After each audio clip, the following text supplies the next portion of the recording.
ಮುಂದೆ ಒಂದು ಸಂದರ್ಭ ಬರ್ತದೆ, ಒಬ್ಬ ಹಾಲಿವುಡ್ ಆಕ್ಟ್ರೆಸ್ ಕೂಡ ನೀವು ಇದು ಮಾಡಬೇಕಾಗ್ತದೆ. ಅವಾಗ ಆ ಪರಿಸ್ಥಿತಿ ಬರಲಿ ಅಂತ ನಾನು ಆಶಿಸ್ತೀನಿ.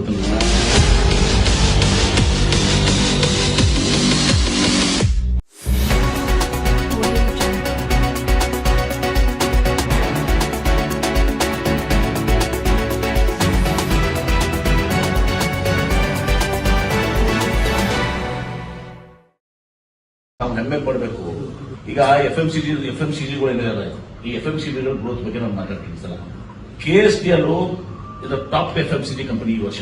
KSTL ಗ್ರೋತ್ 15%, ಗೋದ್ರೇಜ್ದು 11%, ಮ್ಯಾರಿಕಾದು 10%, ಹಿಂದೂಸ್ತಾನ್ ಯೂನಿಲಿವರ್ ಲಿಮಿಟೆಡ್ದು 9%, ITCದು 8%, ವಿಪ್ರೋದು 7%.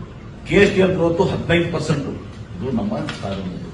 ಈಗ ಪ್ರಶ್ನೆ ಬಂದಿದ್ದು ಬಹಳಷ್ಟು ಜನ, ಈ ತಮ್ಮಣ್ಣ ಬಾಟಿ ಅವರಿಗೆ ಯಾಕೆ ನೀವು ಕೊಟ್ಟಿದ್ದೀವಿ ಅಂತ. ತಮ್ಮಣ್ಣ ಬಾಟಿ ಅವರು ಕೊಡುವಾಗ ಇದೊಂದು ಕಮಿಟಿಯನ್ನು ಮಾಡಿ ರಶ್ಮಿಕಾ ಮಂದಿನ ಅಂತ ಮಾತಾಡಿ ಅವರು ಈಗಾಗಲೇ ಅವ್ರು ಬೇರೆ ಕಡೆ ಸೈನ್ ಮಾಡಿದ್ದಾರೆ. ಅದಕ್ಕೆ ರಶ್ಮಿಕಾ ಮಂದಿನ ನಮ್ಗೆ ಆಗೋದಿಲ್ಲ ಅಂತ ಹೇಳಿದ್ರು. ಶ್ರೀಲಿಲ್ಲ ಅನ್ನೋರು ನ್ಯೂಡ್ ಅಂತ ಹೇಳಿ ಸ್ಕಿನ್ ಕೇರ್ ಪ್ರಾಡಕ್ಟ್ಸ್ಗೆ ಈಗಾಗಲೇ ಅವ್ರು ಸೈನ್ ಮಾಡಿದ್ರು. ಅವರು ಸಿಗಲ್ಲ ಅಂತ ಹೇಳಿದ್ದಾರೆ. ಪೂಜೆ ಹೆಗ್ಡೆ ಅವರು ಕೂಡ ನಾನು ಅವೈಲೇಬಲ್ ಇಲ್ಲ ಅಂತ ಹೇಳಿದ್ರು. KR ದಿವಾನಿ ಅವರು ಪಾಂಡ್ಸ್ ಮತ್ತು ನಾವು ಇದಕ್ಕೆ ನಾನು ಮಾಡಿದ್ದೀನಿ ಅಂತ ಹೇಳಿದ್ರು. ಹೀಗಾಗಿ ಇವತ್ತು ನಾವು ಪ್ಯಾನ್ ಇಂಡಿಯಾ, ಯಾಕಂದ್ರೆ ನಮಗೆ ಮೈಸೂರು ಸ್ಯಾಂಡಲ್ ಸೋಪು ಇವತ್ತು ನಾವು 18% ಕರ್ನಾಟಕದಲ್ಲಿ ಮಾರಾಟ ಆಗ್ತದೆ. ಇನ್ನು ಉಳಿದಂತ 82% ಬೇರೆ ಬೇರೆ ರಾಜ್ಯದಲ್ಲಿ ಆಗ್ತದೆ. ನಾವು ಪ್ಯಾನ್ ಇಂಡಿಯಾ ಅಪೀಲ್ ಮಾಡಬೇಕು. ಇದರರ್ಥ ಕನ್ನಡಿಗರು ನಾವು ಕನ್ಸಲ್ಟ್ ಮಾಡಿ ನಾವು ನೋಡಿದೀವಿ. ಎಲ್ಲ ಹೆಸರುಗಳು ಪ್ಯಾನ್ ಇಂಡಿಯಾ ಅಪೀಲ್ ಇದ್ದಂತ 5-6 ಹೆಸರುಗಳನ್ನ ನೋಡಿದೀವಿ. ಅವರು ಫ್ರೀ ಇರುವಂತಹದ್ದು ಮತ್ತು 2 ವರ್ಷ ಅವ್ರ ನಮ್ಗಡೆ ಲಾಕ್ ಮಾಡಬೇಕಾಗ್ತದೆ.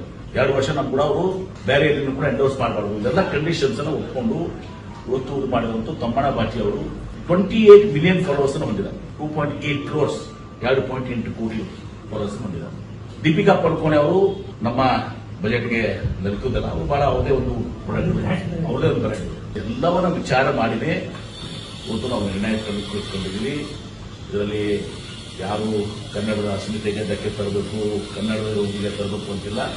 ಇವತ್ತು ಅಧೋಗತಿಗೆ ಹೋಗಿದಂತ ಮೈಸೂರು ಸ್ಯಾಂಡಲ್ ಸೋಪ್ ಅನ್ನ KSTL ನಾವು ಬಹಳ ದೊಡ್ಡ ಮಟ್ಟಕ್ಕೆ ಇವತ್ತು ನಿಲ್ಲಿಸ್ತಾ ಬರ್ತಿದ್ವಿ. ಇನ್ನೊಂದು ಯೂನಿಟ್ ಕೂಡ ನಾವು ಮಾಡ್ತಾ ಇದ್ದೀವಿ ವಿಜಯಪುರದಲ್ಲಿ. ಆ ಕಡೆ ಟ್ರಾನ್ಸ್ಪೋರ್ಟೇಷನ್ ಅನ್ಕೊಂಡ್ರೆ ವಿಜಯಪುರದಲ್ಲಿ ಮಾಡಿ ಇನ್ನೂ ಇದನ್ನ ಬಹಳ ದೊಡ್ಡ ಎತ್ತರಕ್ಕೆ ಹೋಗಬೇಕು.